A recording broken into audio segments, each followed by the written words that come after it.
Sounds good. Cool. Well, then, yeah, I'll get started. So my name's Bill Clark. I also go by Lieutenant Randolph. Randolph is my middle name, so that's my gamer tag. And this is my second talk with Code Labs. And today I'm going to be talking about visual effects in games. If you want to see the previous talk about game engine architecture, it's up on the YouTube channel for Code Labs. So let's start off by talking a little bit about who am I and why am I here talking to you about visual effects. So I've been a professional game developer for 12 years. Over the course of that time, I've done a variety of different things, mostly around programming. I've done graphics programming, tools programming, quite a bit of gameplay, so like generalist stuff, so scripting, animation, like connecting a bunch of the systems together. And then over the course of those 12 years, I've also done occasional design work, but I've been like leaning much more heavily into that in recent times, as I'll talk about in a moment. And I've also spent 2.5 years of my career as a manager, so managing a team of other programmers and helping support them in their careers. So I've been all over the place. And then this year, starting in January, I became a solo independent game developer. And that's been a very interesting learning experience after spending a lot of time in the industry and learning from a lot of like really great companies and really smart people at those companies to now be out on my own with much less support. Like I have social support around me, but I don't have like technical or creative support particularly. And so that's been a really interesting journey to learn how to be self-sufficient on those things. So I started my career at 343 Industries, which is a subsidiary of Microsoft. And there I got to work on Halo 4, which was the first Halo game made by that studio. The previous Halo games have been made by Bungie. And so we inherited their engine and a lot of the content. And so I was the visual effects programmer for Halo 4. And I feel like I got to have this almost like apprenticeship where I got to learn from all the code and all the content that Bungie had created.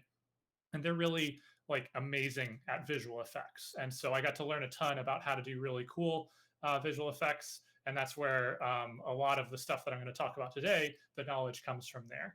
And so you can see in these GIFs here, one of the things that I spent a lot of time working on that project was this effect where we could dissolve out or in models into like little glowy particle bits. And we use that in a lot of different shots in that game. After that, I went over and worked at Valve Software on Dota 2, and I was there for almost a year. And most of the time that I was there, I worked on a system called the custom game mode system that allows players to create their own custom game modes that are different than the standard 5v5 map. And the first custom game mode that we released as a demo of the feature was the Wraith Knight event. It was a Christmas event where players would cooperatively try and defend their base against waves of enemies. And I'm particularly proud of the work that I did on that on a number of the boss fights, including the final boss fight against the Wraith King that's pictured here. So that was where I got like a lot of good practice on how to be a designer. Then after working at Valve, I went over to Riot Games down in Santa Monica, and I worked there for 5.5 years on League of Legends.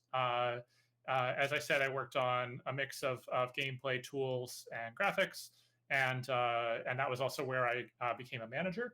And so the capstone of my time there was when I was the engineering manager for the Champions team on League of Legends. So we were a group of like 4 to 6 engineers, programmers that would support a team of about 60 to 70 other people, designers, artists, production, narrative, and we would help make all the technology that was required for Champions to be released. And so you can see here 4 of the Champions that I worked directly on as a programmer. So I worked on Rakan of Zion Rakan. I worked on Aatrox, Yuumi, and Set. And then I also supported other champions as a leader on the team, but these are the ones that I actually wrote code for. Lost my things. Cool. And so then after leaving Riot in December, I started working on what I call Lieutenant Randolph Games.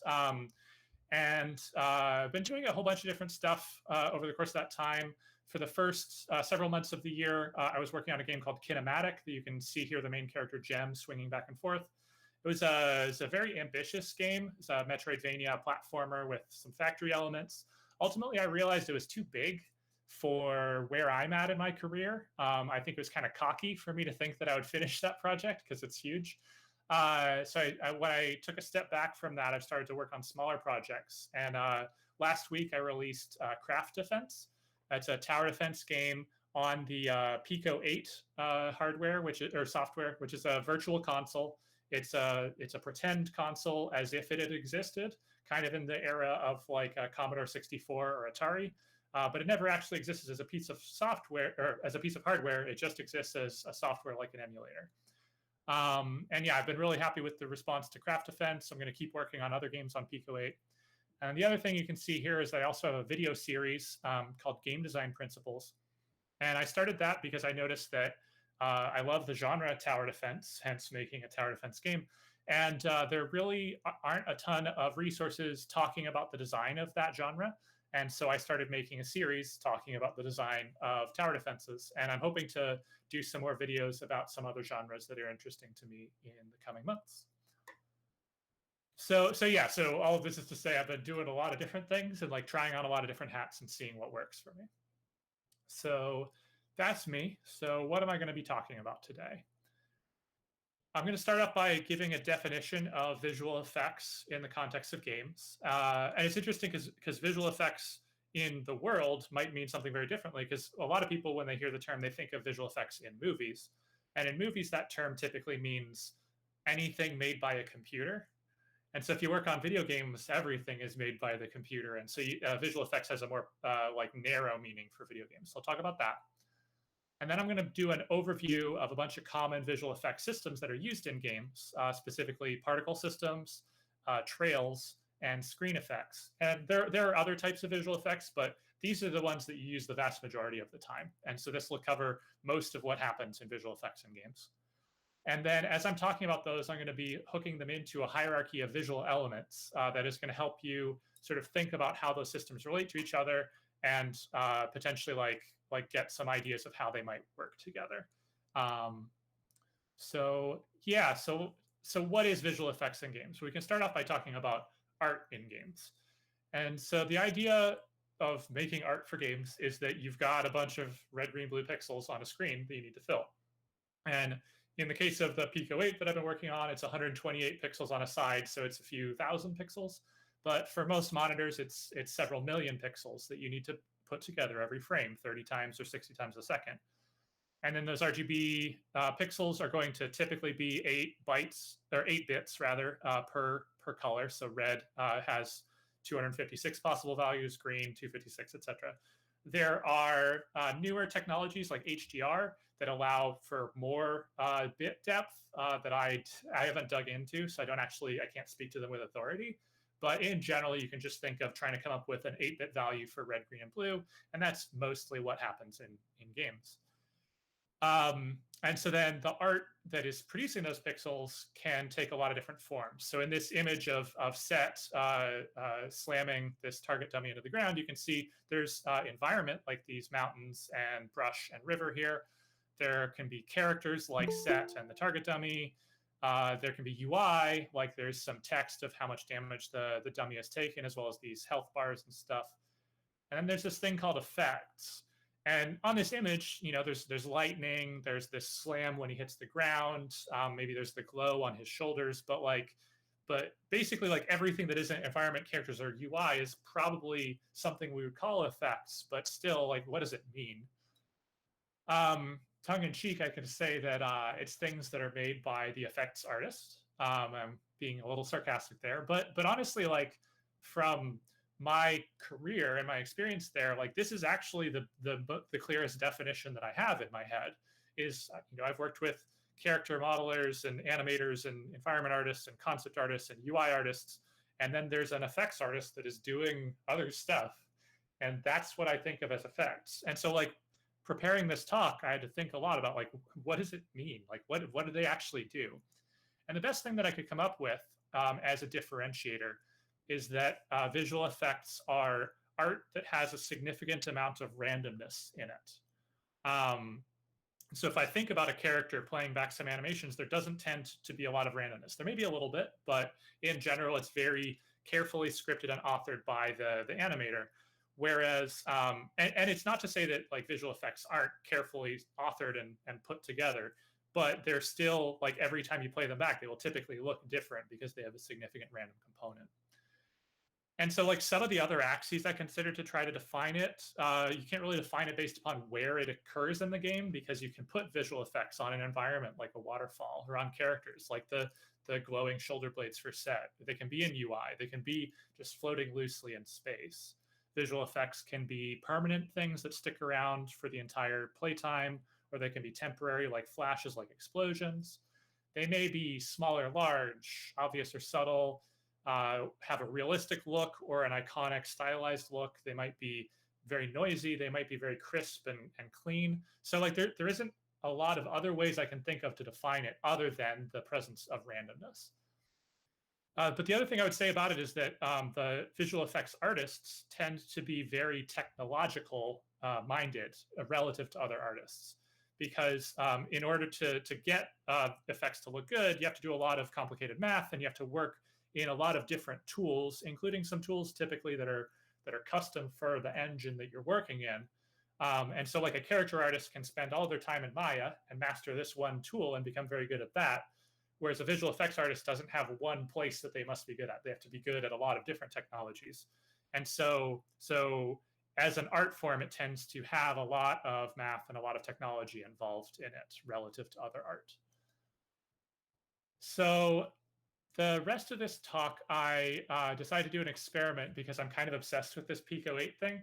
And so I have a bunch of visuals here that I'm going to present using Pico 8. So this is actually a running quote game. And I'm going to be posting it on itch.io and sharing the link with CodeDay. So if people want to like look at the source code for everything that I did here, you'll be able to. But yeah, so now I'm going to jump into this and start showing off some stuff about effects. So the first thing that we're going to talk about is particles. But as I said, you know, we're trying to fill up the screen with thousands or millions of red, green, blue pixels. And so one of the things that we can do is just put a bunch of points in space and give them a color and then draw them as pixels. And so here in the visual hierarchy, we've got our screen that we're trying to fill, and then we can put some RGB pixels up on there. And relative to other game objects like characters or the environment, or you know, a flag that might be captured or a gun or whatever, one of the key things about particles is that you try to have them be extremely lightweight. You want them to take up very little memory and take up very little processing power, so that you can have thousands or millions of them on screen at the same time. So so we can have pick particles just as points in space, but they become a lot more interesting as soon as we have them move.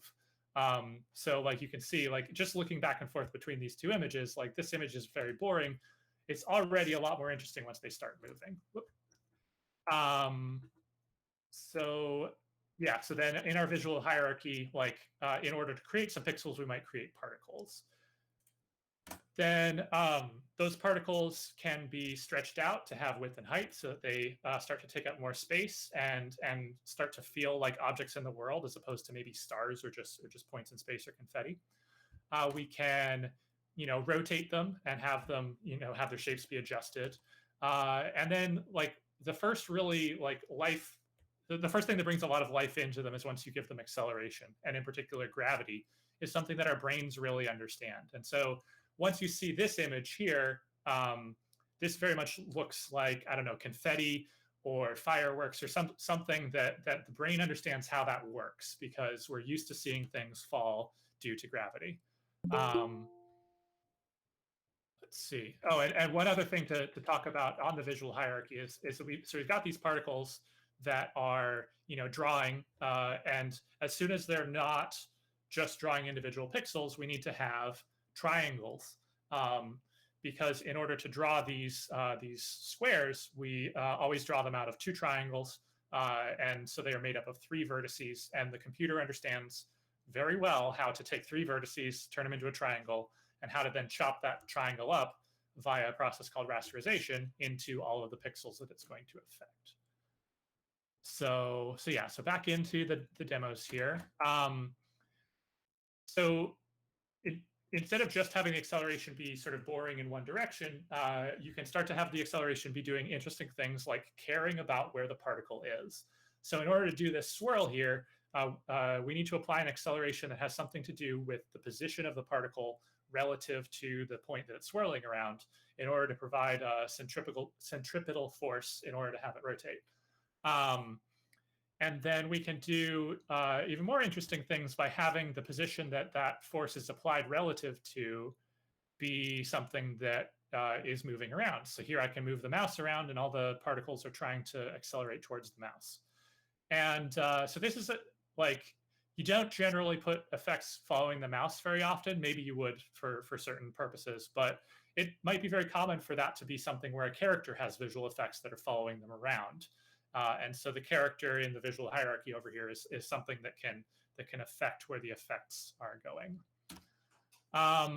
And then another thing that you can do with particles is have them collide with things, and that again helps like ground them in the world, and you can have a world that they're colliding with. This is something that can be very expensive, and so it's important that you have a relatively low resolution version of anything that particles are going to collide with in order to make it cheap to collide thousands of objects against that world. And so typically when you make a game world, you're going to have a high resolution version of it with a ton of triangles that is going to be the thing that you draw. And then you're going to have a much lower resolution version of it that's the collision mesh that things can bounce against.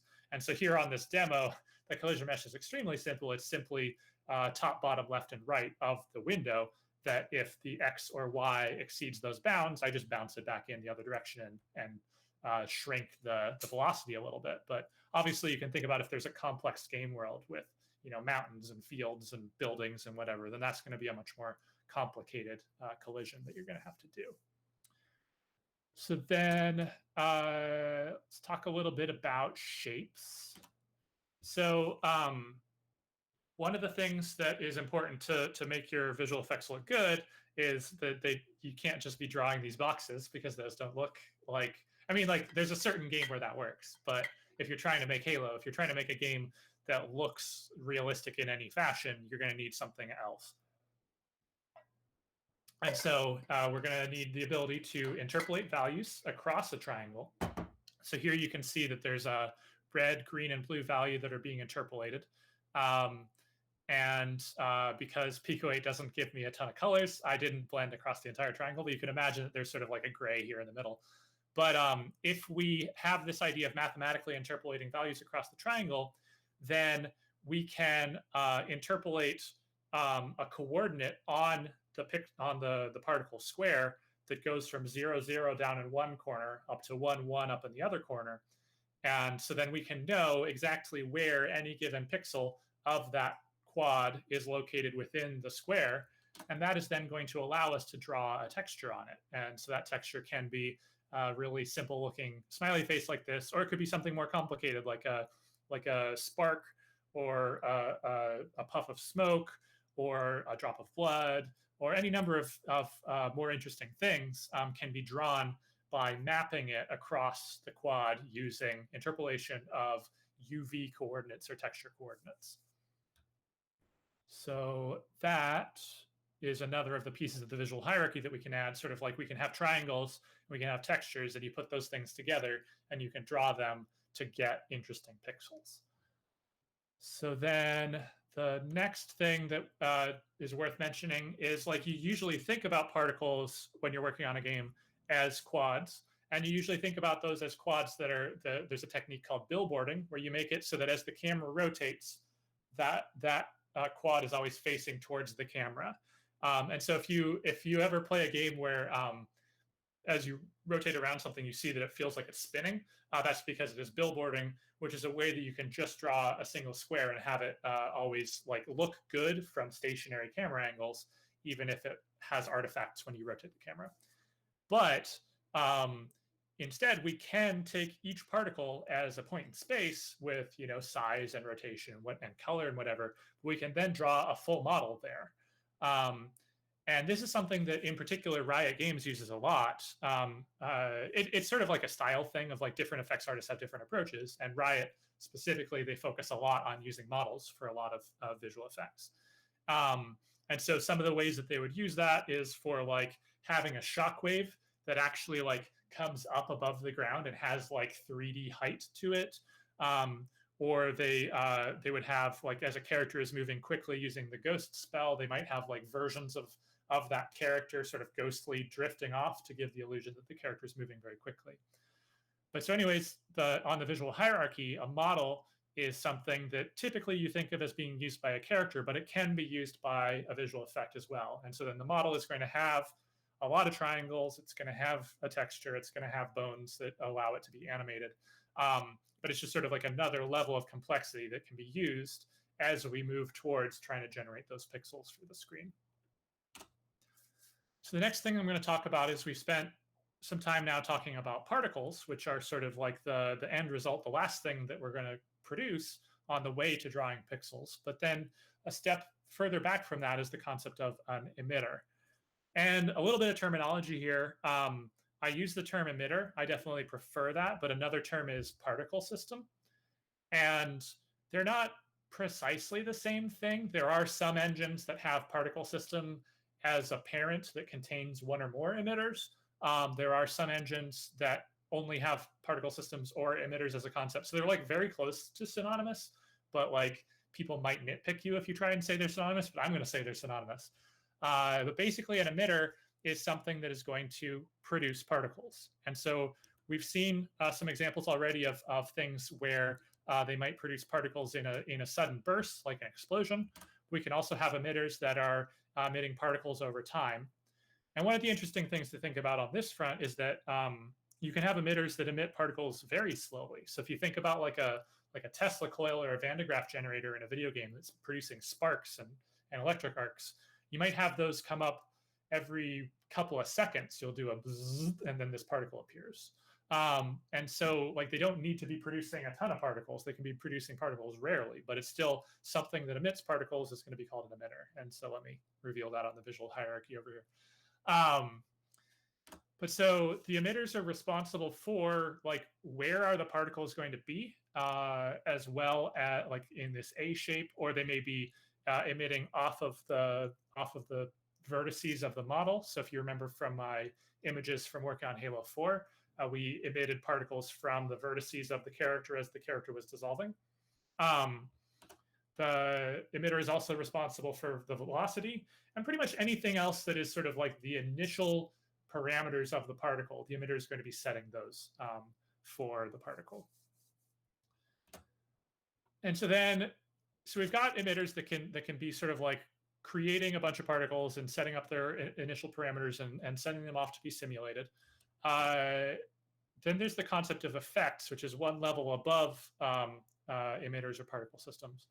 And the idea of an effect is that you can group multiple particle systems or multiple emitters together into one cohesive unit that the game can then refer to. And so here you can see, like, I don't know how they're giving out the Oscar for technical achievement this year, but they can just mail it to me for this beautiful fire. The interesting thing here is it really doesn't take very much for your brain to get what's going on here. Just some simple colors and some motion, and you can tell like this is fire with smoke. And I'm tongue in cheek about how bad this looks. It's really janky, but like this is actually part of the process oftentimes of making a visual effect, is that an effects artist will do what's called blocking in, where they just try and get the motion and the shapes and the colors right before they spend any time like polishing and making it look pretty. Just because if you squint at it and it looks kind of the way you want it to, then now it's worth taking the time to polish. So you can put effects up here as at the visual hierarchy, that they're sort of at the level of the world and the character. And they're at that level in a lot of ways, not just sort of artistically, that they're sort of complicated, but also the way that the game interacts with particles isn't that a designer says, I would like 10,000 particles, please. The designer says, okay, this character does this ability, and I want the explosion effect to play at this moment. And an environment artist is setting up the waterfall, and they're like, I want the waterfall splash effect to be here. And so effect is the noun that the game interacts with and that the other developers on the team interact with. And then the effects artist is the person who is then making up that effect out of multiple emitters and other pieces. And the other thing that's worth pointing out about effects is that they oftentimes will have things in them besides visual effects. So this object of an effect for the game is going to have things like sounds, may even be spawning like gameplay objects. So working on Halo, one of the things that was interesting about effects in that game is that like when you blew up a tank, the chunks of the tank that fell off would be spawned by the effect, and you could like jump on them or hide behind them for cover. And so like the effect is not just a visual thing, it's also something that might have gameplay implications. Whereas most of the other stuff, the art here, doesn't directly affect the rules of the game, it just affects the presentation of the game. Let's see. Oh yeah, so I mentioned that here, sounds and game objects and stuff. So another thing that I want to talk about that is very useful, that isn't part of the visual hierarchy, but it is a very important tool for making effects, is curves. So the idea behind curves is you take the idea of a mathematical curve that is on two axes. So you have an x-axis that is some input into the curve, and a y-axis that is some output from the curve. And by setting up this 2D space for the curve to operate in, it can be very powerful. And so typically what you'll do is you'll define a curve that has a range where the x can go from 0 to 1, and then the domain. And then the range is arbitrary, whatever, like it might even be a color. And so you can have red down here at the bottom and white up here at the top or whatever. But basically you input some parameter of the game or the particle or the effect into the x coordinate of a curve in order to find out some value about that effect or that particle system. So one of the common uses of this that's pretty simple to think about is you can have a smoke puff that appears, and as it goes up, it will get larger and it will get more transparent. And so the input to that curve would be the particle's lifespan. And so it's going to go from 0 to 1 as the particle goes from just being born to disappearing. And as the input goes from 0 to 1, as its life goes from 0 to 1, the transparency is going to go from pretty opaque to fully transparent, and the size is going to go from small to large.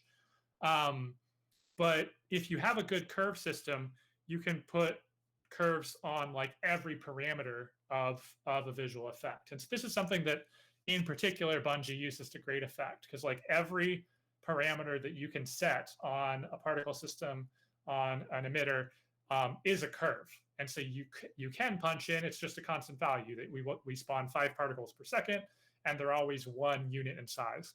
But instead you can, for any of those things, change it into a curve. And as I mentioned, you can have it be colors too. And so you can have it be, choose one of these 5 random colors, and over the course of the particle's lifespan, move across to these other 5 random colors, but stay on the same line, or start at these 5 and go to a different random color over the other side. So it's extraordinarily powerful if you have this framework of curves that allows you to set the values of your effects. So I didn't build anything that complicated for my simulation here, but still, just to give you a sense of like what curves look like, here I have a little demo where the particles are moving and stopping and changing colors. And so basically it's sort of like a red light, green light type of thing, where when they're moving, they're yellow, and when they're stopped, they're red. And so this is a sine wave that is controlling whether they're moving or stopped. And we're inputting into that sine wave an emitter time. So it is time since the emitter was created.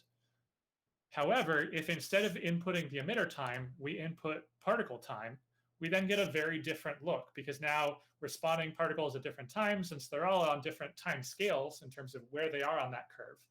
And so they're going to be moving and stopping. And I'm not sure if you have enough resolution on the stream to be able to tell, because you have to squint and tell that they are actually moving and stopping individually. But so you can get very different looks by choosing what the input to your curve is here. And so, it's not that one of these is better or worse. They're just conveying very different things. This is a very uniform, like some organization is controlling what these particles are doing, versus this is a very chaotic mess of like separate actors acting.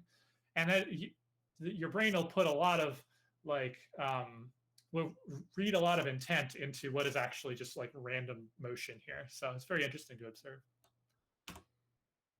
So another technique that is useful for making good visual effects is blending. And in order to understand blending, we have to introduce another element to the visual hierarchy. So I've been a little bit glib as I've been talking about visual effects drawing and particles drawing on the screen by saying that they're producing pixels. And that's not quite right. There's a technical term called a fragment. And so a fragment is something that is on its way to becoming a pixel. So I mentioned that we've got triangles, and we slice those triangles up into individual squares for every pixel of the screen that they cover through a process called rasterization. And after we're done rasterizing, we have a bunch of fragments. And so these fragments, I like to think of them as coming in and landing on the pixels of the screen. And when they land on the pixels of the screen, there are different things that we can do with the red, green, blue, and alpha values of those fragments before they hit the pixel. So one of the things we've already seen that we can do is just write out onto, like, just stomp on the color there and be fully opaque and just replace the color with whatever we have. And so here in this little demo, you can see that the newest particle is always going to draw on top of everything else. And so it doesn't matter what color it was before, whichever is the newest particle that hits any given pixel, that's the one that we see. And so that's the simplest thing that you can do with a fragment, is just have it write directly to the pixel. Alternatively, you can do what's called alpha blending, or it's a linear interpolation. Pardon. And the basic idea here is that we've got a red, green, blue, and an alpha value that are coming in from the fragment. And the alpha value is how opaque that fragment should be. If it's 0, that fragment should not actually change the color of the pixel. And if it's 1, it should replace the color of the pixel. And anything in between, we want to sort of blend between the color that's already there and the color that's coming in. And so then we do alpha times the incoming color plus 1 minus alpha times the existing color, and that's an alpha blend. And then the other type of blending that's most commonly used is, instead of replacing the color that is underneath it, we can instead add into the color that's underneath it. And so then the red, green, and blue values will all become higher, and it will drive the pixels to look brighter. It will drive them towards white. And so this is particularly useful for things like fire or sparks or electricity, because if you overlay sort of the dim part of one particle of fire over the bright part of a different particle of fire, you don't want to dim the fire. You want it to become even brighter still. And so this technique is used. And there's one other type of blending that, sorry, two other types. Another type that I didn't show here is called multiplicative blending. This is particularly used for like smoke. If you've got sort of like a greenish, like poisonous smoke, if you multiply the color behind it by that green color, then it will turn everything like a little bit more sickly looking. And so that's a technique that can be used to sort of like shift colors underneath something. But the other one it's kind of complicated, but I just want to mention it just in passing, is like there's a technique called pre-multiplied alpha. And it's mathematically kind of complicated. I still only partially understand it, even though I've used it like in my games. But it basically allows you to do alpha blending or additive blending, or kind of like a mix between them, just by doing slightly different tuning of your parameters. So it's actually like pre-multiplied alpha is really the technique that you want to use sort of under the hood in an engine, in like a modern engine. But conceptually, thinking about it as alpha blend and as additive as two separate things is I think a lot easier to consider. So I like to think about them that way, but then I remind myself, oh yeah, but pre-multiplied alpha is the thing that we're really using. So yeah, another technique that we can use This is one that Bungie really uses a lot, and I wish that more games used it because it's really clever and you can do some really cool stuff with it. But the idea here is if somebody draws a really nice high resolution texture, I didn't draw this. There's this tool online called Effect Texture Maker that you can produce images like this. But if somebody makes a really high quality texture like this, that has like a significant cost to it. It takes a long time for an artist to make a good looking high detail texture. It's also going to be expensive in terms of the memory on disk and when the game is loaded. And so it can be nice to try to get as much use out of that high quality texture as you possibly can. And so you can see in the bottom left corner of the screen, I've got a little palette. And here it's just a grayscale to show you this is what the texture looks like. It's going from black to white in this sort of like smoky shape.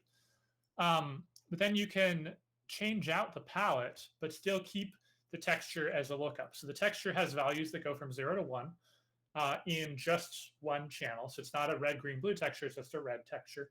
And so you get a value from 0 to 1, and then you use that as a coordinate into your little palette here. And so it goes from 0 at the left side over to 1 at the right side. So we can then swap out our palette, use the same detail texture, and we can get, a fireball. And then we can swap it out again and get sort of more of a dirty smoke cloud. I made it a little bit darker, a little bit browner. If it was a higher resolution texture, I can more convincingly do this. You can make it look like a bush. You can have it look like some sort of weird mutant cotton candy. But one of the really cool things that you can do with it, and this is something that I've kept an eye out. I really haven't seen anybody except for Bungie do this. Is you can animate your palette over time, and then the details of your smoke that your artist created become not just like details that show up in one place on the screen, but they become temporal details. They become details about how the effect changes over time. And so with a relatively sort of bubbly smoke, like the relatively normal looking smoke texture like this, if you just slide a sort of glowing blue through the palette, then you get this sort of like electrical ring spark plasma thing going on. And so if you ever go and look at a Halo game and you look at the Covenant weapons that are all glowing greens and blues, you'll see this technique all the time, because they use it all the time to get these really nice like moving arcs that have a very organic feel to them. And one of the other things that, like with this technique, they do this thing where you have multiple black and white textures sort of scrolling past each other, and then sample the distance between the particle and the ground behind it in order to make these like electrical forks that will follow along the ground, so that there's this like hover bike called a ghost that has these electrical tendrils that are like seeking out the ground. And it's just clever use of this technique of like modifying the palette of a grayscale texture. So there's a ton of stuff you can do here. If there's one thing that I wish more effects artists were using, it'd be this, because it is a very powerful technique. So now I'm going to switch gears from talking about particles so much to a different but pretty related concept called trails, which is the last piece of our visual hierarchy here. That's sort of a sibling to particle systems and particles. So the idea behind a trail is that you attach a trail to an object, and then as that object moves through space, it plops down little things that we call profiles at the points that it traveled through. And it can leave those profiles behind based upon an amount of time having passed or an amount of distance being traveled. But then those profiles can have parameters just like particles, and they can have curves just like particles. And in fact, in some engines, they actually are particles under the hood. And so a trail is just a particle system that when you go to draw it, you connect them all and just draw like quads, triangles that connect through each of the particles. But yeah, so if we're looking at this as a way of visualizing a trail, one of the things that's important for the artist to tune is that there's not a right value for how frequently you should be dropping profiles. And so I could certainly lower the frequency that we drop profiles here, and we can see that the shape just gets completely lost. And so there's definitely like too low of how frequently you're dropping profiles. But I can also turn the number way up, and you can see the profile count. This is all added processing, it's added memory, it's added draw time. And if I kept pushing the right arrow, then I would eventually crash my game because I'd run out of memory. So this is one of the interesting things, is that your effects artist needs to think about like the way that the effect or the way that the object that the effect is attached to is going to move in order to figure out how many profiles to do. And actually, working on League of Legends, working on Rakan, I spent a bunch of time working on the trail system because Rakan's ultimate ability, he would run really fast and try and run through enemies to charm them. But one of the interesting things in League of Legends is players click with their mouse all over the place. And so the characters are constantly spinning and twisting and moving in lots of different directions. And so the trails looked like garbage when we tried to have a trail that followed this character. We'd only ever use them for like missiles that move predictably through space. So this character zigzagging all over the place looked like garbage. And so I had to put in some new technology for the trail so that as the trail curved, the profiles would shrink so that they wouldn't overlap with each other based upon the curvature of the curve. And so if the curve was like a complete like 180 instantaneously, then they would shrink down to a size of 0, and then they would expand back up as the trail went straight. So it was a neat problem to work on, to try to solve this sort of like, how do we allocate our profiles and make them draw correctly in order to look good. So then the last type of effect that we're going to talk about, we've already talked about pixels in the screen in our visual hierarchy, but we can actually just directly manipulate those rather than manipulating some object in world space. So the idea here is we've drawn a bunch of stuff. We've drawn environment and characters and visual effects, and they're all sitting there in some buffer of red, green, and blue values that are almost ready to go up on the screen. But then most game engines at this point will do one last step called post-processing, where they take that back buffer and they do some math to it that is tuned by artists or programmers or whatever in order to make it look better. And so some of the things that can be done there are things like, what's the term? Depth of field, where you can simulate the way that cameras have a particular depth that is in focus. And so you can blur things in front and behind in order to draw the player's attention to the things that are in focus. Or you can do things like exposure, where when the character comes out of a cave, you can make the world seem extra bright to simulate that the eyes haven't like fully contracted yet to offset how bright things are. So there's things like that. But basically, you're just like, anytime you do a bunch of math where you want to look at the pixels and change them before they hit the screen, that's what a screen effect is. And as I point out here, since you're dealing with potentially tens or even hundreds of millions of pixels, you need to be very careful about how expensive the screen effect is, and in particular, memory access. So how many other pixels you look at before deciding what color this pixel should be is going to be a really significant factor in how expensive these are. So it's definitely one of the places that people really spend a lot of time tuning and very carefully doing exactly as little as possible to get the effect that they want. So here I have a very simple screen effect of just stippling out the screen into different colors.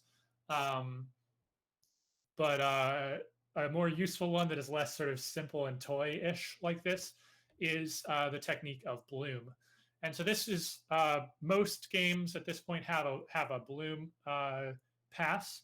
And the idea here is if you look at the letters of this extra hot text here, they're just white the entire time. That's as bright as my screen goes. Like I can't make them brighter, but if I want to make them seem brighter, then I can blur out to make it seem like, oh, actually, no, these are glowing really hot. And so we get this sort of orangish blur out. And that's to simulate, I believe it's a retinal artifact that like when your retina is hit by extremely bright light, that it will then sort of like stimulate the nearby parts of the retina. I'm not sure, but that's my mental model of it at least.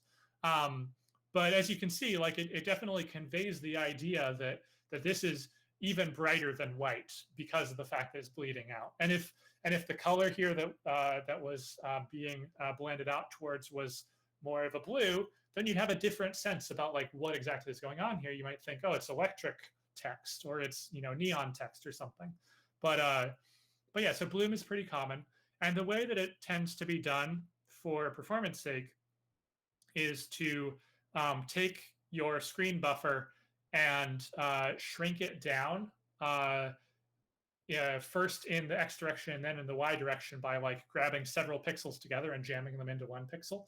Um, and so you do it in one direction, then the other direction, and then you sort of like draw that result back across the screen. And if you do the math right, you can get what's called a Gaussian blur. You can have the math of a Gauss curve that is preserved by doing it in this way that is a lot cheaper than having each pixel go and ask like, hey, what are my 32 nearest neighbors doing as far as brightness? You can have it instead be sort of like collapse it together and then spread that information out. So there's a lot of neat sort of like techniques that people have come up with on how to do screen effects for cheap. I think there we go. Cool. So that's the end of that demo, and actually pretty much the end of my talk. So yeah, do people have any questions?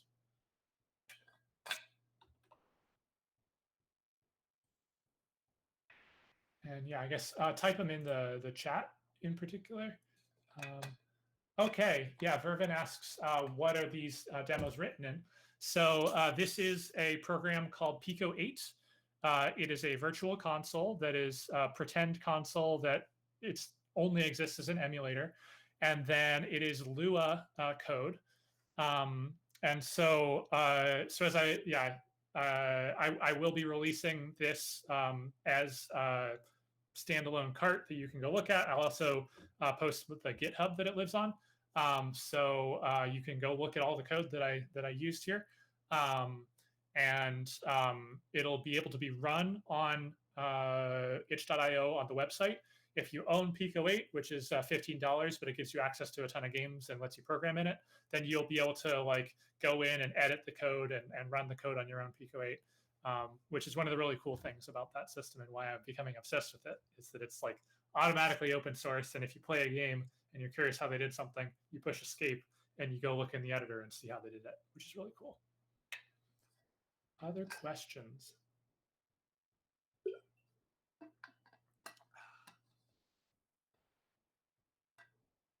Maybe not.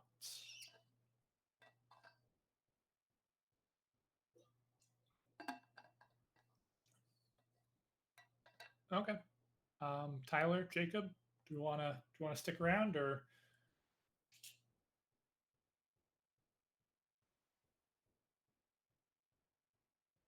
Okay. Oh, cool. There we go. Michael has a question. What elements in a game are the most important to add particles to? Okay, yeah, that's a good question. So like one of the things that visual effects does very well, this it's sort of like a running joke within the industry, is like if somebody is, let's say you're making a character that can turn into like a werewolf, and they're a human and then they're a werewolf, making all of the animations to do that properly, to go through all the steps there, is going to take a lot of work and effort. And so it's much more common to just be like, it's a human, poof, particles. Now it's a werewolf. And so like one of the things that you can do with effects is like cover up transitions. You see that a lot with like if a door is blown up or if a building is falling over, all of the messy transitions from like one version of the game world into a different version of the game world is always going to be covered up with a ton of particles that are really opaque, to make it so that like you get to save all of the other artists a ton of time. But yeah, so like that's one of the tricks that you can do with them. But more generally, like what particles do is they add a lot of sort of life and unpredictability to things. They add motion, they add a lot of dynamism, and so so in general, I would say like you want to be adding them to things that that should have motion, but that motion is difficult to precisely model or precisely like animate. And so like you wouldn't do it to like particles are not really good for showing like how a character moves through space. We have good mathematical representations for that and good like modeling representations for that. But fire isn't something that you would want somebody painstakingly crafting. Like how do the tongues of the flame move? And so it's like you want motion and you want randomness. That's where you put particles. The other thing I would say is just like if a section of the game needs effects and needs particles and doesn't have them, it can feel pretty obvious. It feels just kind of dead, particularly like once you start putting effects in some of the game. Then when you enter an area that doesn't have it, which is totally part of the process, like some part of the game will be done before the others. Like it, your brain notices, like, oh wow, this area feels completely dead. And so it's something that like once you've got some of them in place, it becomes more clear where else you need to put them. Other questions? And like while I'm talking, you can feel free to drop more questions in the chat if you have them.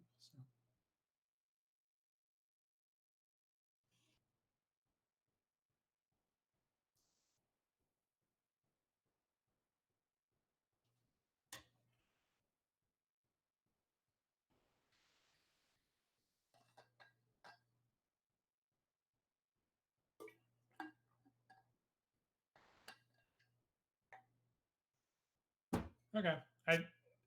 It's feeling like we're probably not going to get anywhere. Are Jacob or Tyler there? I don't know whether I need to do anything else in order to sort of wrap this stream up. Cool. Thanks, Manib. Yeah. Yeah, this is fun. I definitely enjoy giving these talks. I'm not sure what I'll talk about next time because those are the two subjects that I felt ready. Ah, there you are.